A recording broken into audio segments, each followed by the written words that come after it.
Makabayang araw sa ating lahat. Ako nga po pala si Nelica Bansag, kasama si Reden I. Enriquez na siyang magre-report sa araw nito. Contemporaryong issue. Ano nga ba ang contemporaryong issue? Ang contemporaryong issue ay nagmula sa dalawang salita, contemporaryo at issue. Ang contemporaryong issue ay tumutukoy sa mga pangyayari mula sa ika-20 taon hanggang sa kasalukuyan na may kaugnayan at epekto sa kasalukuyang henerasyon. Samantala naman ang issue. Ang issue ay isang paksa o suliranin na nakaapekto sa ating lipunan. Maring ito ay maging positibo o negatibo. At ito rin ay nagiging batayan ng mga talakayan. Ang contemporaryong issue ay mga pangyayari o suliraning bumabago sa kalagayan ng pamayanan, bansa o mundo sa kasalukuyang panahon. Ano-ano nga ba ang katangian ng isang contemporaryong issue? Ang mga katangian ng isang contemporaryong issue, dapat may temang na pag-uusapan ang mga mamamayan tungkol rito. Ito dapat ay mahalaga, dapat ito ay makabuluhan at may kahulugan sa ating lipunang ginagalawan at mga nagaganap sa kasalukuyang panahon. Ano-ano nga ba ang sanayan ng contemporaryong issue? Una, mga primarya at sekundaryang sanggunian. Unahin natin sa primaryang sanggunian. Ito ay mga sariling karanasan ng tao. Siya mismo ang nakakaranas ng mga pangyayaring ito.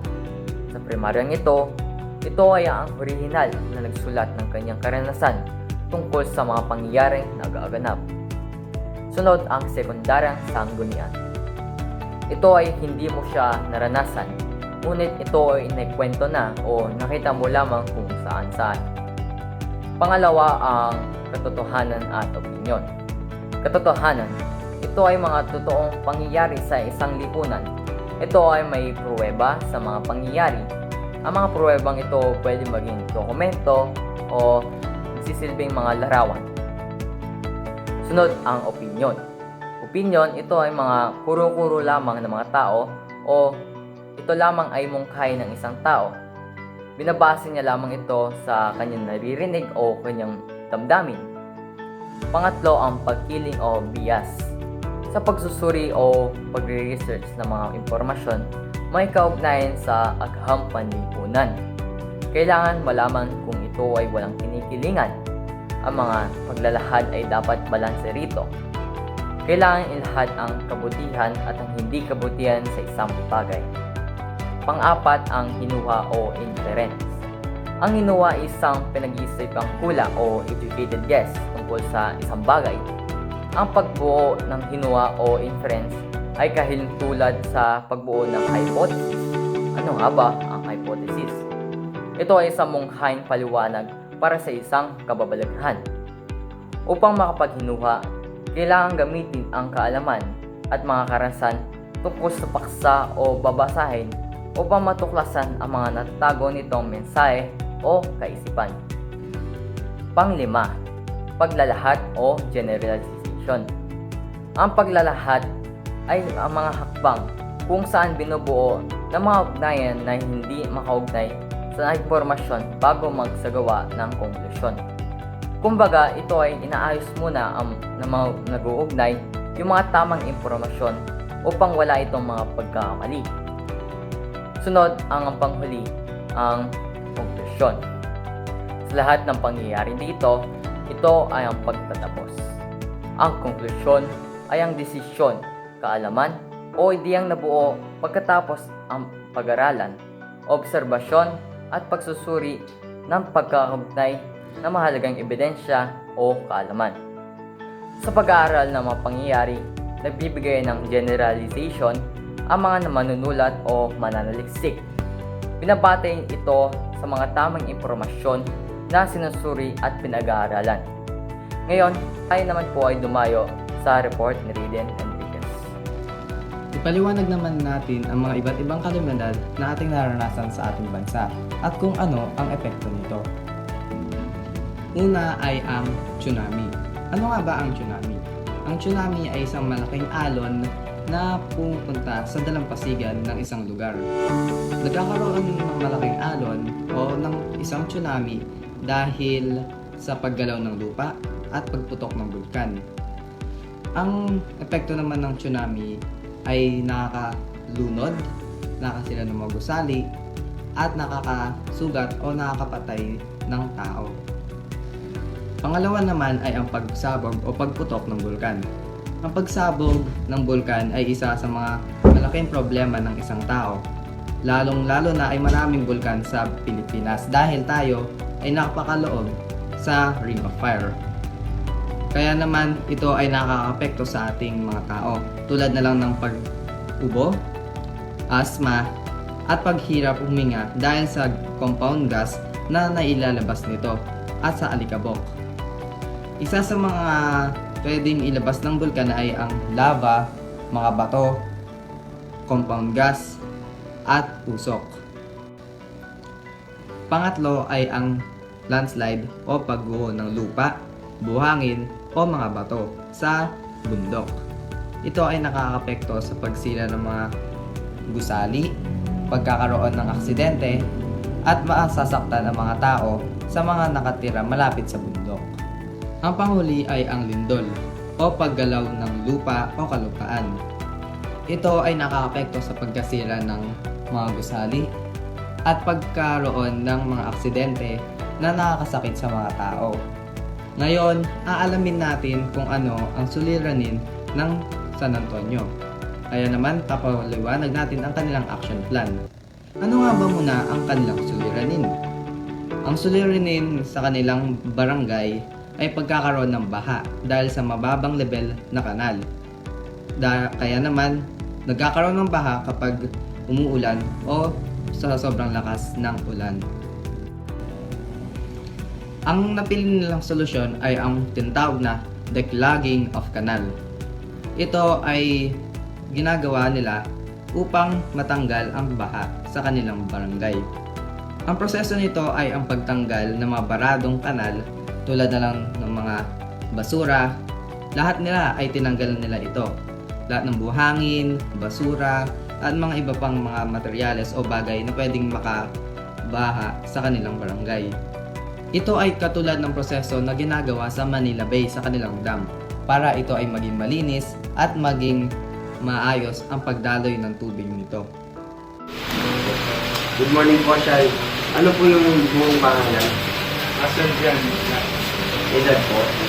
36. Kiraan po? Taranton. Posisyon po sa barangay? Ilan taon na po sa service? 1 pa lang. Ito po yung meron po kami mga katanungan po dito. Ano ang mga pangunahing ng DRRM plan ng barangay?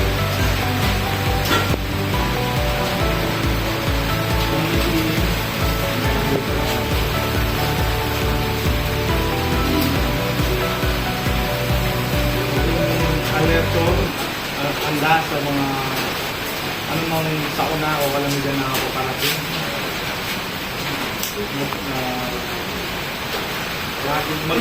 Laging ligtas sa mga mamayan sa isang bahay.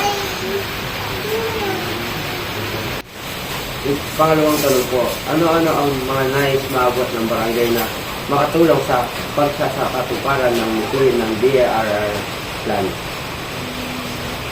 Mga layunin ng barangay.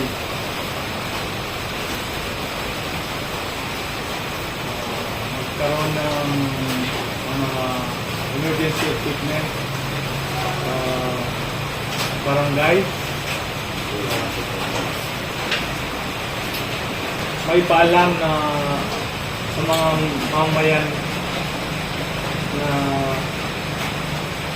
paano magiging handa at ano ang gagawin pag may Pangalawang tanong po, ano ang huling mga hamon pagkakapaligiran ang naranasan ng barangay? yun na bagyo, baha. Ito kasi laging bumabaha. Noong 2008, yung Mondoy, yan bubugang barangay ng San Antonio, tapos nasira ang mga sapa na iba. Lubog. Wow. Pagsasalaysay ng karanasan ng barangay habang humaharap sa hamon ng kapaligiran. Yun nga, habang bumaba, nagsasambahin kami, tumutulong kami pagsambag sa mga bahay-bahay at naglilikas ng mga alagang hayop sa mga gamit. Mauna naman po tayo sa mga pang-prosesong tanong. Ano-ano ang mga proyekto na naisagawa ng barangay kapag may mga dumarating ng mga ibang-ibang uri ng kalamidad sa lugar? Masasabi ba nila ito ay naging epektibo? Sa bawat barangay, bago dumating ng mga kalamidad o rainy season, nagkakaroon ng pagpupulong o meeting. Tapos, nahanda na kami tulad ng paglilinis ng kanal, pagalis ng barado sa kanal. Tapos,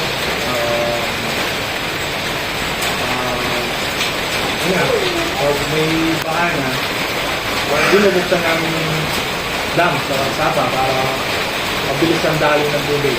Ayun naman, simula nun, hindi na masyadong lumulubog. Hindi na lumulubog.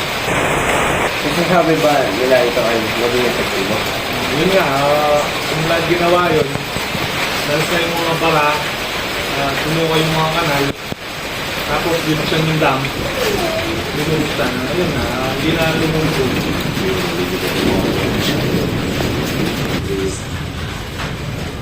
Ang barangay ba ay may mga evacuation center na pinupuntahan ng mga tao kung kailangan nilang lumigas sa kanilang tahanan?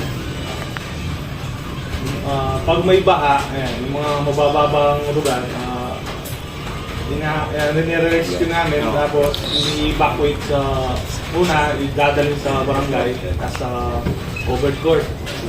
Pag malala na talaga yung baha, pwede natin ilipat sa eskwelahan, sa central. Ayun, yun. Tapos yun. Saan? Sa San Antonio, yun, sa central. Purok-tuko. Okay. Maglahad na ng mga naging tungon na dapat gawin ng mga mamayan habang naranasan ang anumang kalamidad. Yun na, yung mga dapat gawin ng bawat mamayan, kung may kalamidad, na maging alerto, alisto,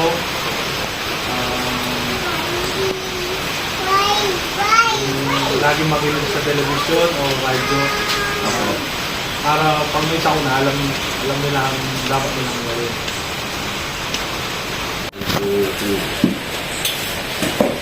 Pangapat na tanong. Paano po ginagawa o binubuo ng barangay ang kanilang CBDRRM plan? Ayun nga, bago nga magkasakuna, lahat kami ay nag-o-ocular, tinitingnan namin yung mga hazardous na lugar tulad ng mga pwedeng mag-landslide, yung mabababa yung lupa nila na pwedeng lumubog. Yun yung batayan namin. Ano-ano ang mga pamaraan na kanilang ginamit sa pag-aarap sa mga suliran ng pagkapaligiran sa kanilang komunidad? Yun nga, sa oras ng kalamidad, usually, bahayan. Baha, dito baha. Hangin. Nagdadala kami ng mga sako, pala, lubid, saka may mga antabay kami rubber boat. 1, 2, 3. Dumawa naman po tayo sa last question po natin. Bilang kabataan, Pilipino, bakit mahalaga na lagi tayong maging handa at maalam sa mga nangyayari sa kalamidad sa ating komunidad? Ang importanteng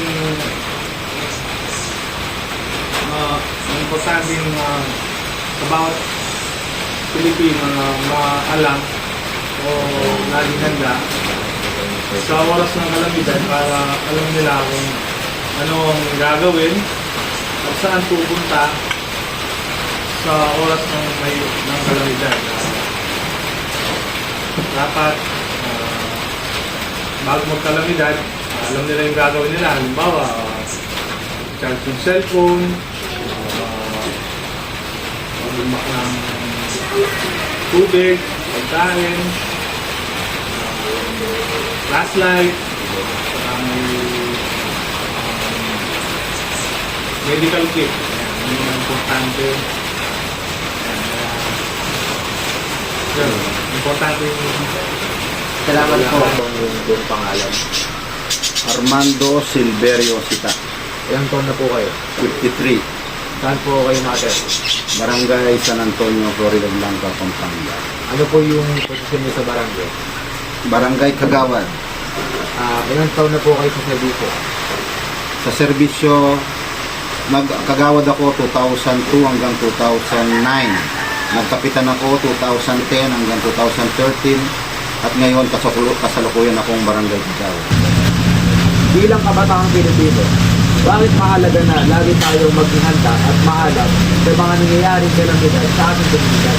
Unang-una, ang pinakamahalaga dyan, kaya ginagawa natin yung pagre-rescue, paghahanda, para malesen kung ano man yung magagawang may nasasaktan, may yung bang nawawalan ng buhay, para maging aware sila sa anumang darating na sakuna. Ano po ang mga pangunahing mithiin ng DRRM plan ng barangay? Ang unang parang mitihin yung gagawin, no? Okay. Parang plano. Plano po. Unang-una, pambarangay lang gagawin namin ay yung mga kanal, lilinisin para maiwasan yung baha. Tapos yung bubuksan namin yung dam para yung volume ng tubig makakaya ng ilog namin para maiwasan din yung baha. Yun ang mitihin ng barangay. Plano, paano yung gagawin ng mga constituent namin para makaiwas sila sa anumang sakunang darating. Okay po. Ano-ano naman po ang mga nais maabot ng barangay na makakatulong sa pagsasakap na tuparan ng mithiin ng DRRM plan? Unang-una, maghihingi kami ng susulat kami na sa munisipyo, magre-request kami sa mga staff ng DRRM para maisagawa yung plano, yung paano nila turuan yung mga nasasakupan namin, yung constituent ng Barangay San Antonio, para alam na nila yung gagawin pagdating ng may sakunang darating. Ano naman po ang huling mga hamong pangkapaligiran ang naranasan ng barangay? Ang muling medyo nung ako yung kapitan, 2010 hanggang 2013, yung medyo naranasan ng Barangay San Antonio, yung bagyong Yolanda, year 2013 yun. Nung 2010 hanggang 2013, halos kalamidad, malalakas yung bagyong parating, para naiwasan namin yon, binigyan namin ng signal ang mga constituent namin. Umako naman po tayo sa mga pagproseso ba? Una, ano-ano ang mga proyekto na ay isagawa na ng barangay kapag may mga dumarating ng mga iba't ibang uri ng kalamidad sa kanilang lugar? Masasabi ba nilang ito ay naging epektibo? Ang unang-unang gagawin namin pag alam na may balita ng may bagyong paloob sa ating Pilipinas, ang ginagawang yung epektibong nagawa namin, yung concreting of road, ay concreting of canal. Tapos yung dam ng ilog, river, Sapa, pinaluwang namin para yung daloy ng tubig kayang-kaya yung volume na kahit malakas yung ulan, kahit may bagyo, para maiwasan yung baha, maninira. Yun ang naging epektibo sa naging proyekto ng barangay. Pangalawa, ang barangay ba ay may mga evacuation center na pinupuntahan ng mga tao kung kailangan nilang lumikas sa kanilang tahanan? Kung meron, saan ito matatagpuan? Unang-una, yung unang namin pag-rescue sa mga nasasakupan namin, ng mga constituent, ay yung barangay hall, yung church, saka yung stage namin. Kung medyo marami na yung re-rescue namin, ang nagagawang evacuation center ay yung PES, Florida Elementary School, yung eskwelahan namin dito sa barangay San Antonio. Pangatlo, ang lahat ng mga naging tugon na dapat gawin ng mga mamamayan habang nararanasan ang anumang kalamidad. Pag nasa kalamidad na, mag-aanunsyo kami para yung mga nasa risk na lugar maiwasan yung yung parang may masasaktan, may yun ang ginagawa namin. Mag-aanunsyo kami, gagamitin namin yung megaphone. Paano ginawa o binuo ng barangay ang kanilang CBDRRM plan? Ano ang kanilang mga naging batayan? Yun. Ayan, nandyan na tayo sa yan ang sinasabi namin. Kailangan namin yung mga staff ng municipal CBDRRM para mag-anusyo kami, tatawag kami ng ng mga constituent namin sa barangay para i-train kung paano nila gagawin kung nasa lugar na sila ng kalamidad tulad ng lindol,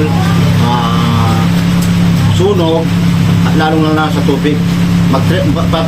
Papatrain kami sa mga constituent namin kasama yung mga staff ng municipal. Ano naman po ang mga pamamaraan na kanilang ginamit sa pagharap sa mga suliraning pagkapaligiran sa kanilang komunidad?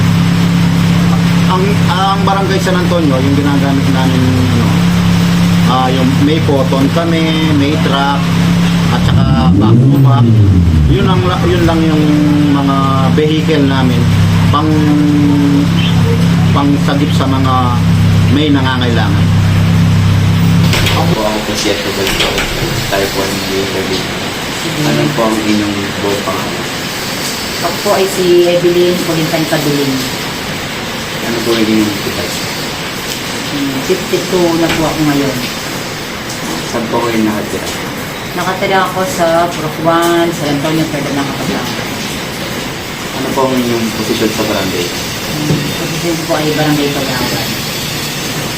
Ilang taon na po kayo sa Sardinia? Bali, 6 years na po ako nung mula 2018 up to now.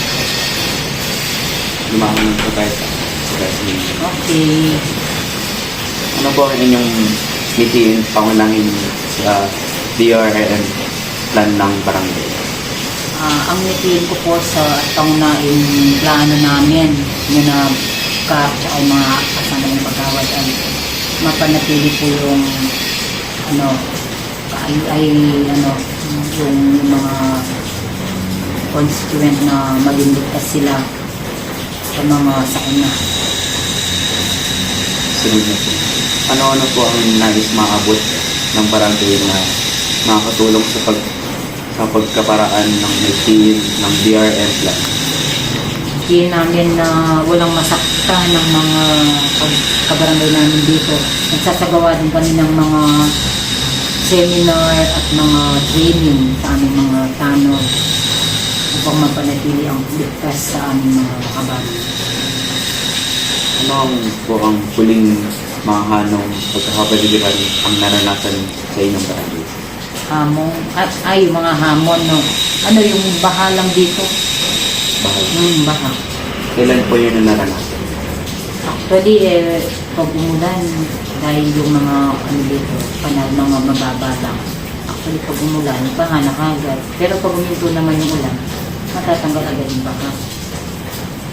Pagsasalaysay ng karanasan ng barangay habang mahanap sa hamon ng kapaligiran.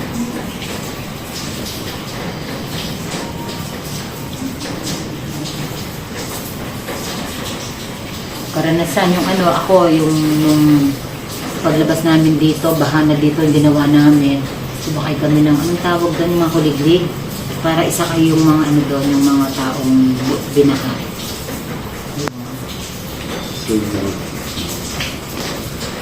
Yung dati ko lang tinanong, yun wala na ito. Basta yun lang. Debit mo yan. Ano po ang pre-experience sa gawa ng barangay kapag may dumarating na iba't ibang uri ng kalamidad sa kanilang lugar? Ay, yung proyekto ni Kap, pag dumating yung mga ganyang kalamidad, nagbibigay din siya ng si Kap. Kasi may budget naman din nagbibigay siya ng mga goods, tulad ng mga noodles, sinapay, mga kailangan ng mga tao na nakukuha ng kalamidad. Ang barangay po ay mga evacuation shelter na pinuntahan ng mga tao. Kailangan silang lumigas sa kanilang tahanan. Oo, yung mga evacuation dito, ito, yung public court. Ito din, tsaka yung central school. Yun ang mga evacuation center ng barangay center. Maglahat pang naging tungon sa dapat gawin ng mga mamayanan habang naranasan ang anumang kalamidad.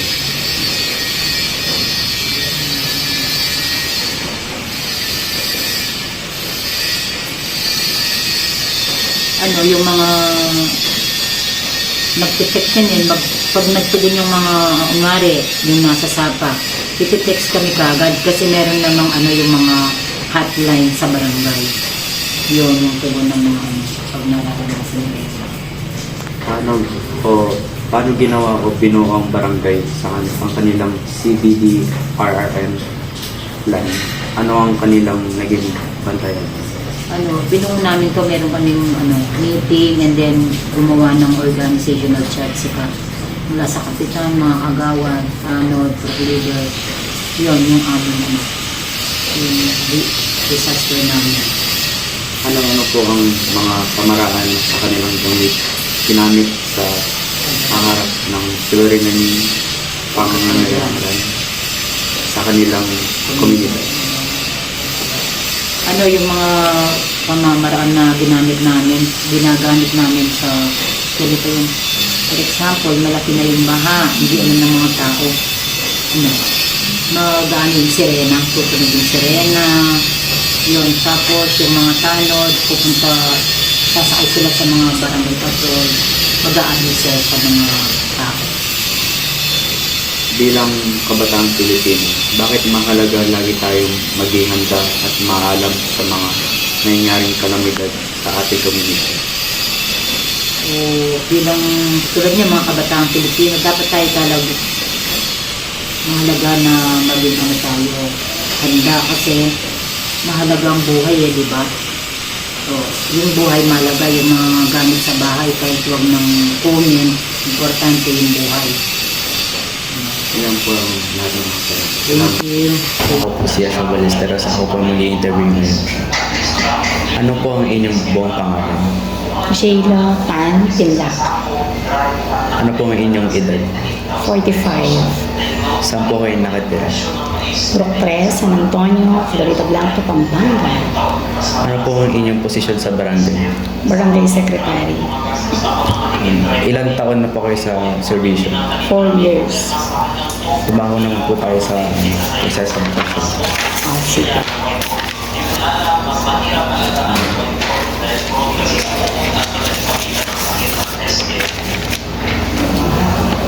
Ano-ano po ang pangunahing mithiin ng DRM plan ng barangay? Usually, ang lahat, actually hindi lang ang barangay namin, lahat ng barangays dito sa municipality ng Florida Blanca, usually zero casualty tayo. Maiwasan natin ang pagkawala ng ating mga constituents at pagkasira ng mga infrastructure or mga establishment.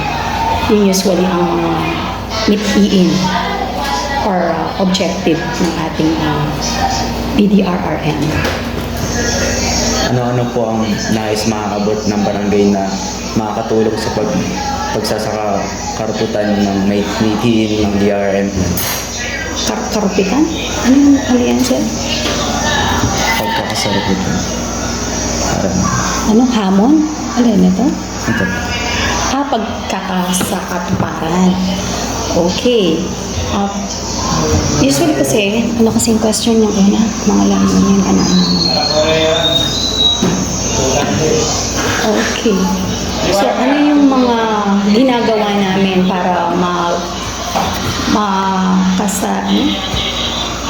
katuparan? Okay, ang mitiin ng BDRRM. Usually, before po kasi magkakaroon ng mga kalamidad, meron tayong mga mga layunin, may mga plans tayo, paano natin maabot yung layunin na yon. And of course, before yon, yung mga plan na yon, talagang pinag-uusapan ng team or ng council. Okay, paano maisa sa katuparan? Of course, sa pagpo-formulate ng plan, mga programs, or activity dito sa ating barangay. Okay? Ano ang huling mga hamong pagkakabaligiran ang naranasan sa inyong barangay? Usually, ang mga hamon na nararanasan natin, yun yung bagyo. At kaakibat nito pag may bagyo ang flood or pagbaha. So, yun ang nararanasan natin dito sa ating barangay madalas. Kailan po ito yung naranasan? Actually, recently meron tayong naranasang bagyo at this time din, nakakaranas tayo ng bagyo. Pero pag may mga ganyang sakuna, usually, nagre-ready na tayo, nagpe-prepare na ang Barangay Disaster Risk Management Council. Pagsasalaysay ng karanasan ng barangay habang humaharap sa hamon ng kapaligiran. Okay. Pag may mga ganyan tayong mga bagyo na dumarating sa atin, usually, pag nabalitaan na natin or may mga news na may mga bagyo tayong paparating, of course, magre-ready na ang team. Magkakaroon na tayo ng meeting, okay, para magplano kung anong gagawin. At pag-uusapan din kung sino yung mga affected pagdating ng bagyong yan, sino yung mga possible families na affected, at anong gagawin natin sa kanila kung sakaling maapektuhan nga sila, saan sila usually dadalhin, at pag nasa place na sila, like sa evacuation center, ano yung gagawin natin during that time.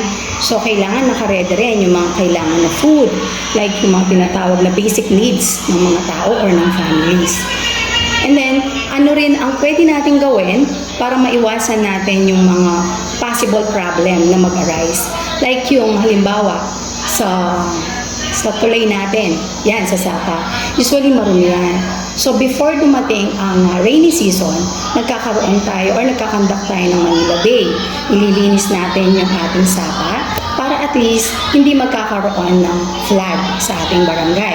And then nagkakaroon din tayo ng project ng declogging of line canal para at least smooth ang pag-flow ng tubig sa ating mga kanal at mapiprevent din natin ang pagbaha.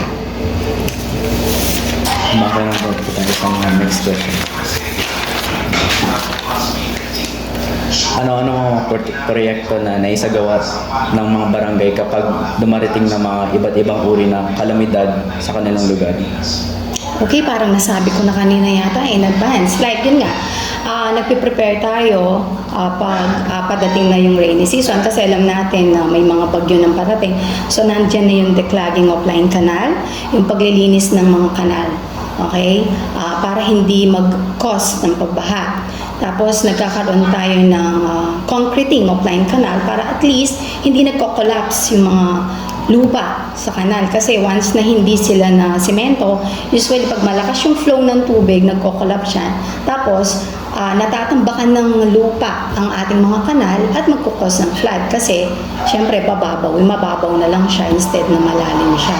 So ang cause nun, baha uli. So yun yung mga piniprevent natin usually kapag may mga ganyang padating na yung rainy season natin or mga bagyo, ganyan. Ang barangay pa may mga evacuation center na pinupuntahan ng mga tao kailangan nilang lumikas sa kanilang tahanan. Okay. Actually, we have an evacuation center dito sa ating barangay. Ang evacuation center natin dito, yun yung ating covered court. Pero usually, dinadala natin dito sila sa chapel. Yun yung ating evacuation center. Tapos, ano pa kasing question niya? Yun lang? Meron ba tayong evacuation? Wala na siyang follow-up question? Yun, tapos pag lumilikas naman, halimbawa kailangan na silang ilikas, yun nga, meron tayong mga ginagamit na panglikas, which is the kuliglig ang gamit kasi medyo mataas yun. Tapos may mga sasakyan din tayong ginagamit like yung photo natin at saka yung barangay service natin. Yun ang panghakot natin sa ating mga kababayan na naapektuhan ng bagyo or baha, ganyan.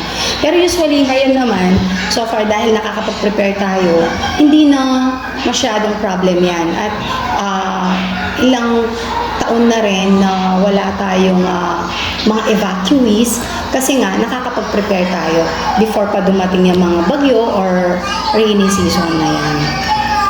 Maglahad ng naging tugon na dapat gawin ng mga mamayanan habang naranasan anumang kalamidad. Okay, usually kapag may mga ganyang kalamidad, sa atin kasi, ang nakakapag-prepare lang tayo, yan nga, yung pag may mga bagyo. Kapag alam na nila na may bagyo, ang tugon nila or tayo bilang council ng barangay, nagkakaroon tayo ng maagang pagbibigay ng advice sa kanila na mag-prepare ng pagkain para just in case na medyo tumagal ang pag-ulan, ganyan, para manatili sila sa bahay. Mag-ready rin sila ng kandila kasi usually nawawala ng kuryente. And then, mag-prepare din ng mga gamot. Yung mga basic na gamot lang, like sa mga lagnat, sipon, ubo, para at least kung sakaling may magkasakit sa kanila, hindi na sila kailangan lumabas. So, pwede na yung mga gamot na nakaredy sa kanila at kung sakali naman na mangailangan sila ng mga assistance from the barangay, isang tawag lang nila or message nila sa GC kasi may mga GC kami from Purok 1 to 7, mabibigyan namin sila kaagad ng assistance kung ano man ang kailangan nila, kung medical assistance, kung food assistance, huwag lang masyado sa financial assistance. Hindi, joke lang. Any assistance naman na ibibigay naman ng barangay kasi nga may mga budget tayo para dyan. Paano ginawa o binuo ang barangays ang kanilang CBDRM plan? Ano ang kanilang mga naging batayan? Okay. Usually kasi kapag nagbubuo tayo ng ganyan, mga committee ganyan, pinag-aaralan kasi maigi yan. Kung sino ba talaga yung dapat mamuno. Pero usually, ang chairman natin ang naandyan. Sino ba ang mga member dapat na naandyan? Kailangan may mga kaalaman tungkol sa binubuo mong group na yan. So, kailangan knowledgeable enough sila in terms yan sa mga disaster risk na mga ganyan. Hindi yung lagay ka lang ng lagay kung sino dyan. Kailangan may kaalaman siya at makakaambag siya sa group na yon upang yung objective ng binubuo nyo yan is maisakatuparan. Yan lang.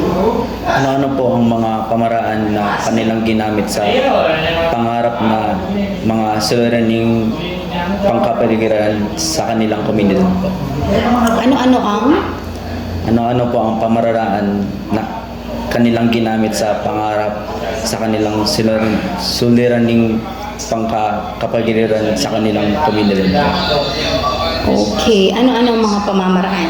Okay, para mapanatili natin ang maayos na kapaligiran natin, yun nga, meron tayong weekly Manila Bay or cleanup drive na paglilinis sa ating kapaligiran. Weekly yun, naglilinis tayo sa mga daan, tapos sa mga kanal, tapos sa mga sapa din. And meron din tayong once a month na road clearing. Minsan kasi yung mga puno, masyado nang malalaki yung sanga at yung mga dahon sumasabit na sa mga kuryente. Kaya nagtitrim tayo ng mga sanga ng puno para at least hindi mag-cause ng problem. Para hindi rin magkaroon ng like yung usually kasi may mga pagka nag-open na yung kuryente tapos nagko-caution ng yung electric wire, 'di ba, kapag tinamaan na ng sanga ng puno, minsan nagkakasunog, minsan naman baka may masaktan pang mga constituents natin. Kaya iniiwasan natin yun. Kaya nagkakandak tayo ng road clearing or pagtitrim ng mga sanga ng puno. Tapos, ano po ba yung mga projects namin para sa ating kapaligiran? Usually yun nga, meron tayong tinatawag na pagtatanim. Meron kaming ordinance pala na pagtatanim ng malunggay para sa malusog at masaganang kapaligiran. Kasi ang malunggay, ito yung tinatawag na healthy tree kasi hindi lang siya maganda para sa katawan kasi meron, di ba, calcium yung sa malunggay, tapos pwede rin siyang pangsahog sa mga gulay like sa mga tinola, sa munggo, etc.